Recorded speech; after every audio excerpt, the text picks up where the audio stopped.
A community is defined as a group of people living in the same place or having a particular characteristic in common. Generally, a community feels a sense of fellowship with others. They share common attitudes, interests, goals, etc. And while art is kind of commonly thought of as being very individualistic, created by a single artist for a single patron or for a single gallery. Sometimes it does in fact involve large numbers of people or an entire community. Community art, therefore, is art which is by, for, and about a community. The Tate Museum defines community art as artistic activity based in a community setting, characterized by interaction or dialogue within the community, and often involving a professional artist collaborating with people who may or may not otherwise engage in the arts. Communal art kind of increases accessibility because it is intended for kind of group viewing or public use, maybe public benefit as well. And it often involves many individuals kind of working together to plan or construct the work, and works of communal art may play important roles in the community or kind of provide a backdrop for community events and activities. Looking at art that is made by and for or about communities really is a good way to learn about the interactions between artists and their environments, and between art and culture and society as well. Architecture can have a very direct impact on shaping a community. Throughout history, across various cultures, communities have come together to construct, visit, or acknowledge important locations or structures. Buildings often become symbols of particular places or cultures, maybe because of their distinctive features or because they reflect the concerns and practices of the communities that use them. For example, cathedrals, churches, mosques, and other places of worship are often considered noteworthy centers of community activity. As we spoke about a little bit in our discussion of architecture, Gothic churches, including this one, the Notre Dame Cathedral in Paris, these were originally built using resources from the entire community, and they remain a source of great civic pride. Again, during the Middle Ages, the European Middle Ages, churches really became significant centers of community activity, and more people wished to attend them. The previous Romanesque churches had incorporated large barrel-vaulted spaces to really accommodate these growing congregations and the thousands and thousands of religious pilgrims. But then, beginning with Abbot Suger's work at the Abbey Church of Saint-Denis, the Gothic architectural style really developed, and that kind of incorporates the pointed arches and vaults, the exterior flying buttresses, all to create even larger, more spacious interiors that are then illuminated by the many large stained glass windows, and ultimately kind of creates this space of worship that directs the viewer's attention upwards towards the heavens and kind of bathes them in divine light as well. Notre Dame was begun in about 1163, and it took almost 200 years and 1,000 laborers to complete. Pilgrims traveled to Notre Dame to experience a sense of religious community, both because the building was so impressive and because it contained sacred Christian relics. In 2019, the cathedral made national news when it caught fire, burning for about 15 hours. Most of the relics were saved from destruction, and many of the original stained glass windows survived, but up to about 10% of the artwork within the cathedral was destroyed, and the roof collapsed, causing the spire to pierce the vaulted ceiling about 102 feet above the floor. Even before the fire was extinguished, the French president publicly vowed to rebuild and restore the cathedral's height and spiritual light. And really within days of this destruction, people from around the world had donated more than $1 billion for the reconstruction efforts. This donation, or these donations rather, that did spark some debates about income inequality and sort of questionable philanthropic motivations. However, it is sort of a great example of the very widespread communal kind of activity that can be triggered around a work of art or architecture like this. Since antiquity, people have designed buildings in which entire communities may gather and interact. For worship, yes, but also for entertainment. One of the most famous structures of the ancient world is the Colosseum, one of Imperial Rome's largest public buildings, and a truly amazing feat of architectural engineering. The Colosseum was created by the Flavian dynasty of Roman emperors, between about 70 and 80 CE. They used concrete to construct the massive foundations and parts of the vaulted ceiling, while the exterior was covered in marbled and travertine limestone. Then it was decorated with columns and pilasters of another type of local limestone as well. The Colosseum measures about 615 feet long by 520 feet across, and it stands at a whopping 160 feet tall. It could hold about 45,000 to 50,000 people, and the walls included about 76 entrances, which were called vomitoria. Inside, there were 3 levels of seating that wrapped around the central arena and provided uninterrupted views for everyone, regardless of their social status.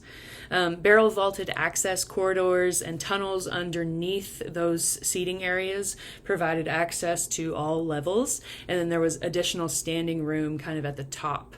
Also, along the top wall, there was this huge canvas awning that could be controlled by ropes and pulleys and extended over to allow shade over those seating areas, or maybe cover the people from the rain, or it could be rolled back again to allow the sunlight in. That central arena there, it measures about 280 by 175 feet, and it covered a foundation of, again, barrel vaulted rooms and tunnels that functioned as service areas, rooms for the athletes and performers, animals, things for transportation, etc. And so these Roman citizens would flock to the Colosseum to watch athletic and sporting events, including fights between gladiators or between men and wild animals, staged hunts, trained animal performances, acrobatics, and sometimes they would even flood that arena and stage mock naval battles.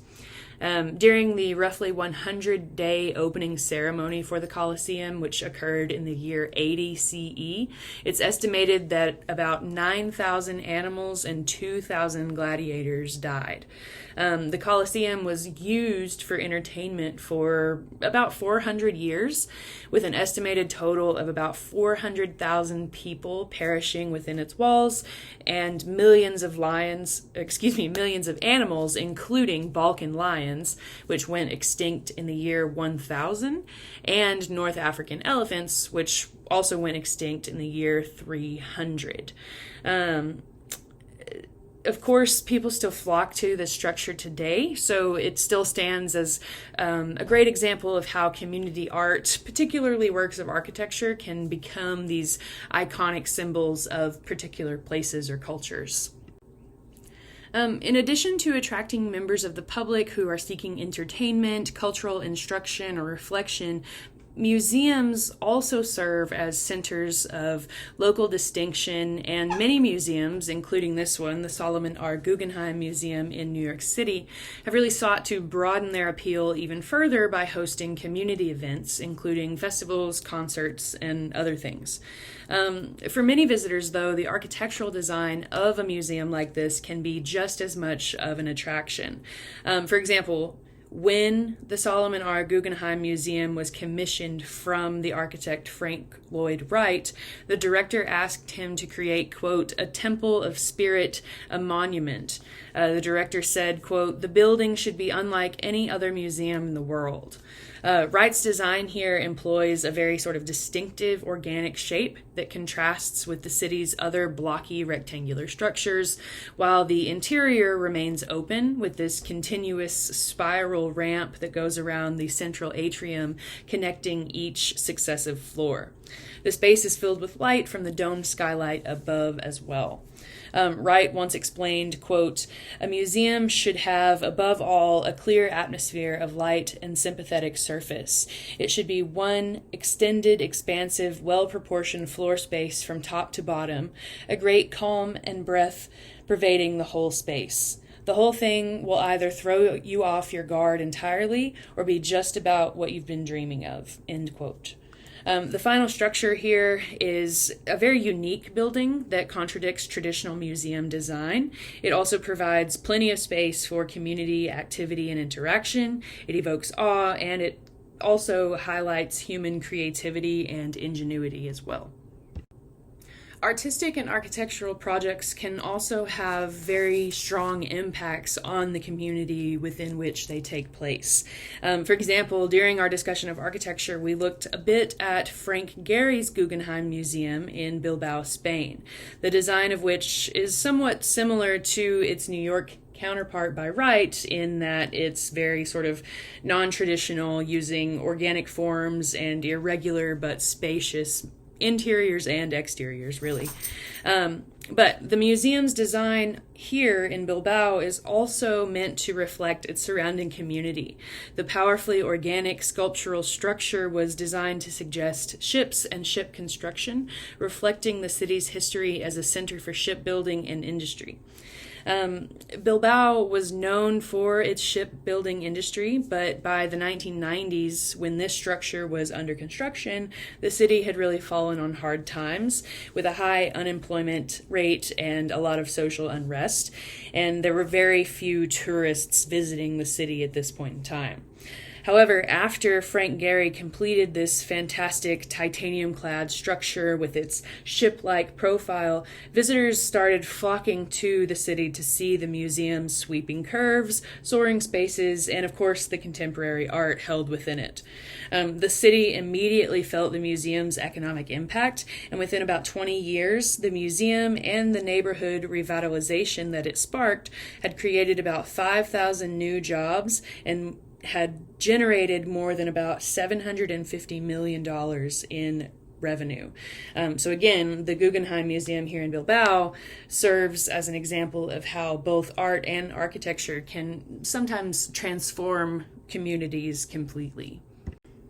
Some artists create works with the intent to promote community solidarity and healing, hoping to bring people together. For example, Chinese artist Wendig Gu, who was born in 1956, says that he makes what he calls hair monuments in his ongoing series called the United Nations series, in an effort to unite the people of the world through this chain of artworks. These monuments are intended to highlight the various histories and traditions of particular countries and unite humans from all over the world through their common biology. Having studied traditional ink painting at China's National Academy of Fine Arts, Gu imitates traditional East Asian calligraphic hanging scrolls, using these hanging textile panels to create these installation spaces. However, these hanging panels are not made of paper, but rather they are woven from human hair that has been donated or collected from barbershops and hair salons from around the world.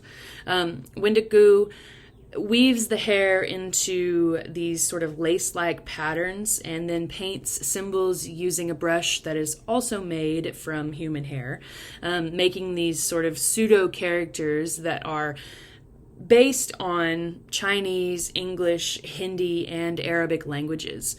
So they look sort of like legible transcriptions, but they're actually just made up characters that are meant to be simply suggestive of particular cultures and languages. So United Nations, this series includes more than about 20 monuments, and they've been made in more than 20 countries on 5 different continents, using hair contributed by more than 1 million people.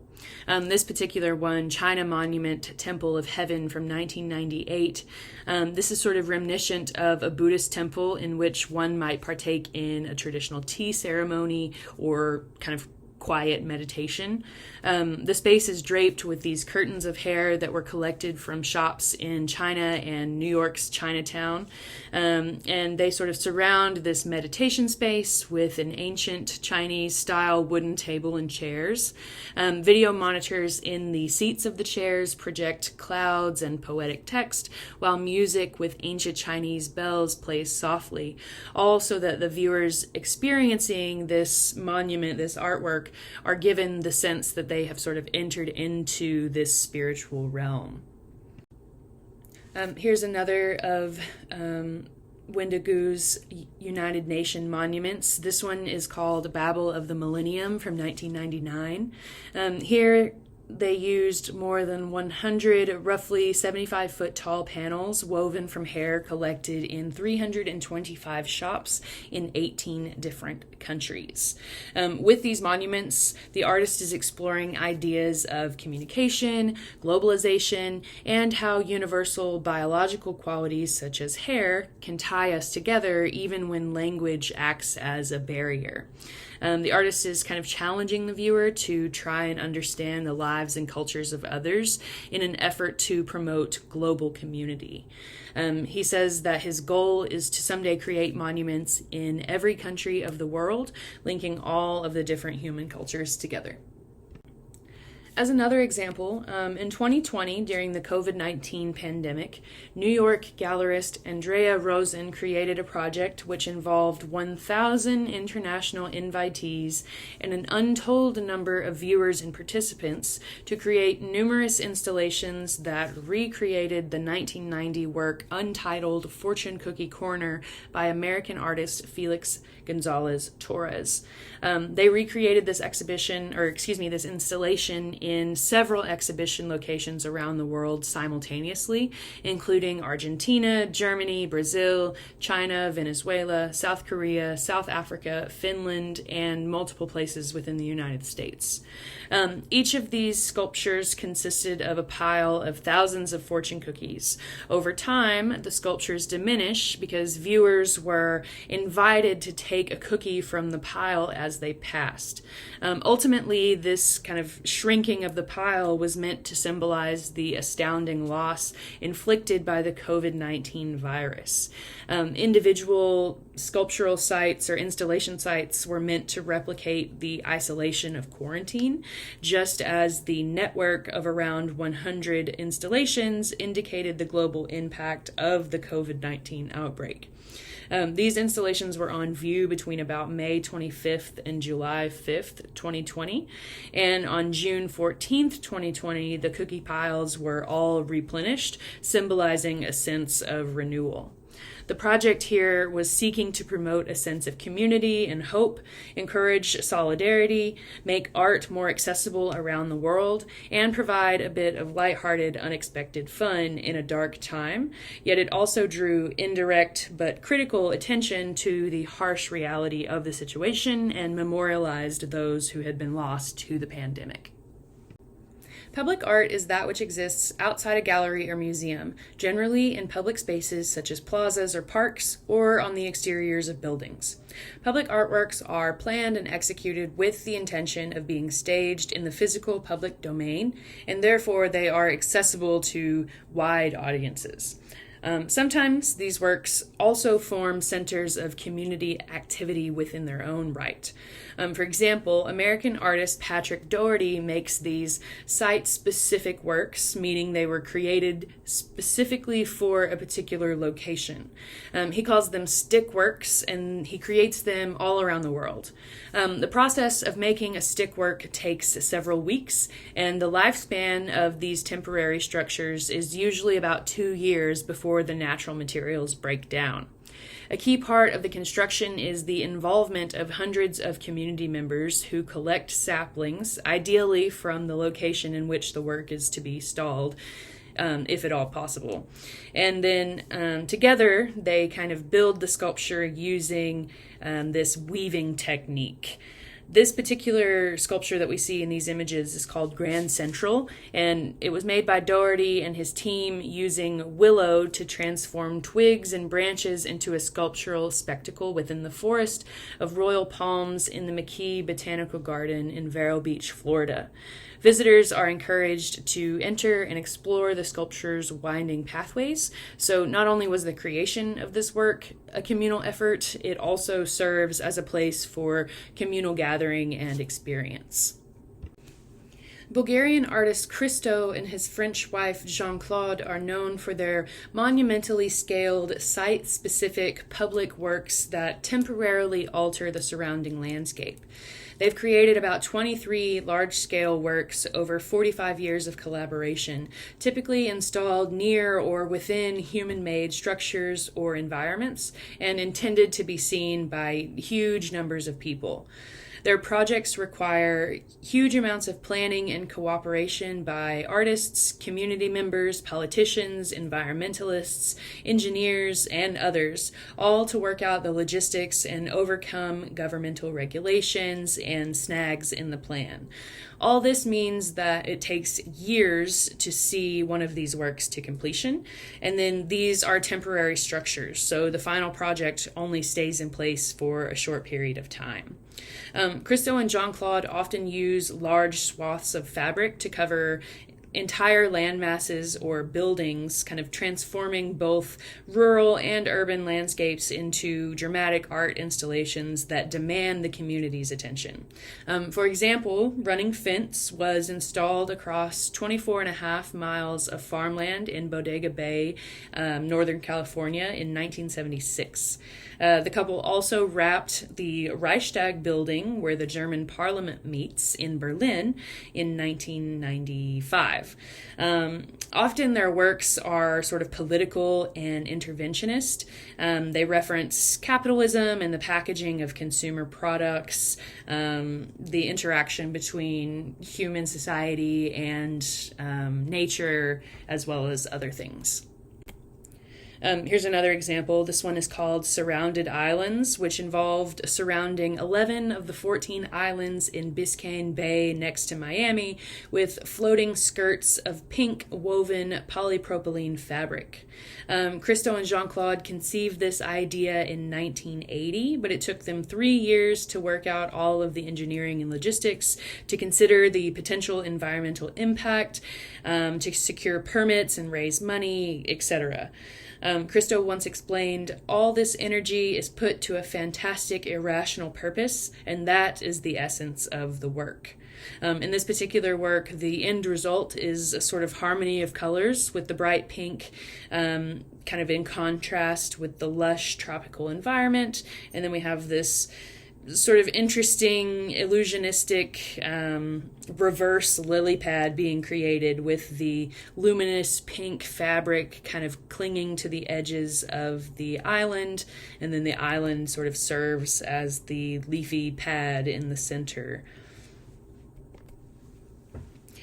Here is one of their most well-known works. This is The Gates, which was done in Central Park, New York, in 2005. But it took Christo and Jean-Claude about 26 years to realize this particular project. It required community support garnered through petitions and meetings between artists and New York City officials. Discussions first began in 1979, and it was finally approved in 2003, and then the project was executed in 2005. The negotiation process was integral to the production of this installation, and it really emphasizes that the community plays a very important role in the conception and creation of Christo and Jean-Claude's works. The artists employed engineers, project designers, fabricators in both the United States and Germany, and they paid 600 workers to install, monitor, and remove the pieces, as well as security guards to protect the work overnight. In total, the gates consisted of about 60 miles of saffron-colored nylon fabric installed on 7,503 gates, which spread across approximately 23 miles of pathways within Central Park. Each gate was 16 feet tall, with fabric stretching to about 7 feet above the ground, and ranged from 5 to 18 feet wide, depending on the width of the walkway. The installation was strictly intended for public enjoyment, and it lasted for just 16 days, but the brightly colored flapping panels really enlivened the frigid winter landscape of Central Park for an estimated 4 million visitors. After the installation was taken down, the materials were recycled, which reflects Christo and Jean-Claude's environmentally sustainable practices. Not all public art is beloved, however. It can easily be taken out of context or misunderstood. As we've sort of discussed already, people have different views about what should or should not be seen in public, or about what is or is not appropriate in particular environments. Public art can provoke strong reactions, both favorable and disapproving, and sometimes it sparks fierce controversy. For example, let's look at Richard Serra's Tilted Arc, which existed in the General Plaza in downtown New York City. Before we talk about it specifically, though, let's look at a couple examples of Richard Serra's work in general. So Richard Serra is primarily a minimalist sculptor. In the 1970s and 80s, he tended to work with simple yet massive shapes of heavy steel. His works demonstrate an awareness of both materials and space. He would often situate these huge slabs of steel within a natural landscape setting, and he was interested in, that interaction of space, but also in the weathering processes of the material. Sometimes he situated works in gallery spaces, but he would still explore the interaction between object, space, and viewer, and how a sculpture might make a person more aware of their experience within a particular space. Now, back to Tilted Arc. So in 1981, Richard Serra won a commission from the U.S. General Services Administration to create a sculptural installation in the plaza of the Federal Building in New York City. The administration approved his plans for Tilted Arc, a 12-foot high, 120-foot long, slightly curved Corten steel wall that would bisect the plaza. After its installation, it almost immediately became the subject of criticism and controversy. Many argued that the work was a safety hazard, that it made it impossible to utilize the plaza space, and over time, Corten steel, which is a particular type of steel that forms a coating of rust as it weathers to kind of prevent corrosion, so over time, the wall turned a rusty brown color, and of course it was often covered in pigeon droppings and sometimes even graffiti. So after all this public outrage starts to come about, a public hearing was held to decide whether or not to leave the work in place. The artist defended his work, saying, quote, "My works become part of and are built into the structure of the site, and they often restructure, both conceptually and perceptually, the organization of the site. My sculptures are not objects for the viewer to stop and stare at. The historical purpose of placing sculpture on a pedestal was to establish a separation between the sculpture and the viewer. I, though, am interested in creating a behavioral space in which the viewer interacts with the sculpture in its context. When a known space is changed through the inclusion of a site-specific sculpture, one is called on to relate to the space differently. To remove Tilted Arc, therefore, would be to destroy it. If the government can destroy works of art when confronted with pressure from the public, its capacity to foster artistic diversity and its power to safeguard freedom of creative expression will be in jeopardy." End quote. Now, although no evidence supported the sculpture being a safety hazard, and the majority of testimonies were in favor of keeping the work, it was ordered to be removed. Serra was outraged, and he filed a lawsuit against the GSA, but ultimately the federal district court found no legal merit in his case and denied his plea. In 1989, the sculpture was cut into pieces and sent to a scrapyard. Now, even though the sculpture was destroyed, it could be argued that the artist's goals of making people more aware of their environment and think about their surroundings were still achieved in many ways through the attention that was generated by the controversy. And this controversy raises some interesting questions about the form and functions of public or communal art in general. What is the desired impact of public art? To what extent should an artist seek to please the public or the community? Shouldn't an artist be given freedom of expression? Can public art be used as a tool to challenge beliefs and experiences? How much consideration should be given to whether the artwork is keeping to the kind of work that the artist is already known to produce? And how much power should public voices be given in these contexts? Richard Serra says, quote, "I do not think it is the function of art to be pleasing. Art is not democratic. It is not for the people." Art making is typically closely connected to philosophical, spiritual, or ideological beliefs, and many works are made for use within ritual contexts. Rituals are activities that occur according to set patterns, usually involving set actions, words, objects, and repeated at set intervals. They can be serious and formal, religious, they can relate to cultural activities and traditions, and they can also be personal, but we'll think more in terms of communal rituals in this particular case. It is important to keep in mind, though, that such artworks, in addition to their appearance and visual impact, also have symbolic meanings that are very much reliant on context and use.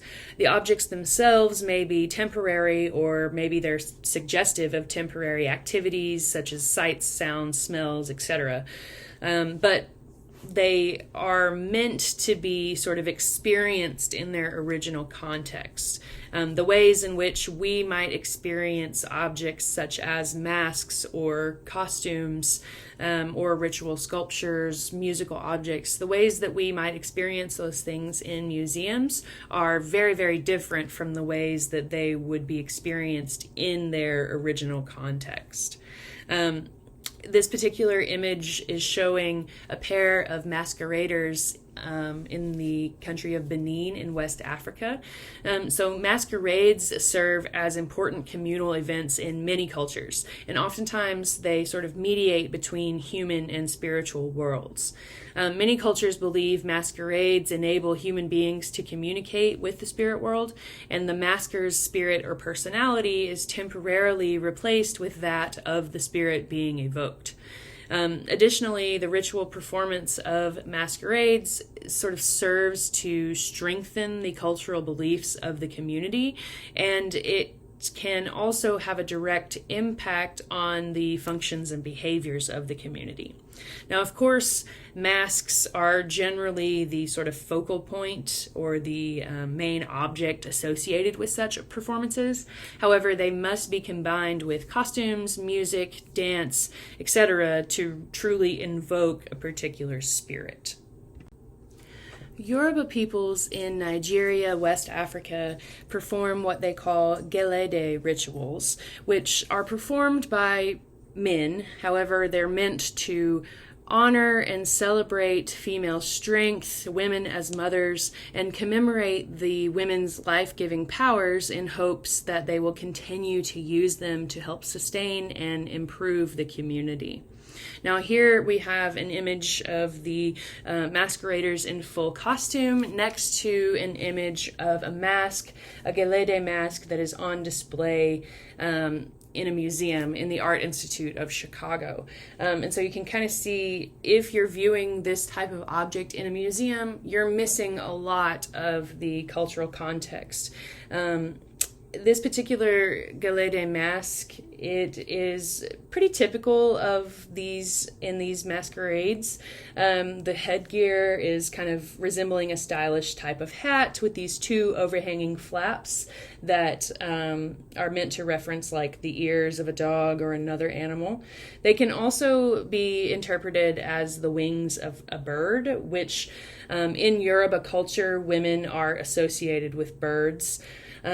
Additionally, the calm look on the mask kind of reflects the cool character of elderly women in Yoruba culture who are believed to conceal their great power under a cloak of humility, patience, care, and obliviousness. The dramatic Gelede performances start at midnight when the mask of Efe appears. Efe is a particular female spirit who is very important in Yoruba culture. These performances continue on into the next day. Incantations and recognition of community members may occur, and then the ritual will shift towards spectators kind of joining in the dancing.